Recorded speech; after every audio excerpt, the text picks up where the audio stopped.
stupid. It's so good. For a guy to TIG weld like that, just to your question you're asking, for a guy to learn to TIG weld like that, it'd be almost impossible. You couldn't do it without so little heat. But you're probably talking someone who's been doing it for 5 to 10 years, and that would be a 20-minute weld to do that length. To get it that perfectly smooth.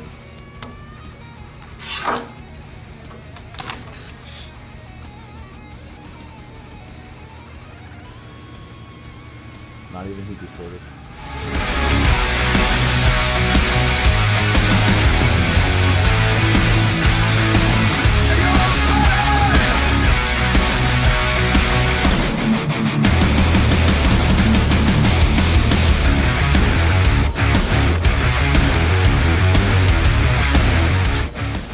Guys spend their entire life practicing welding.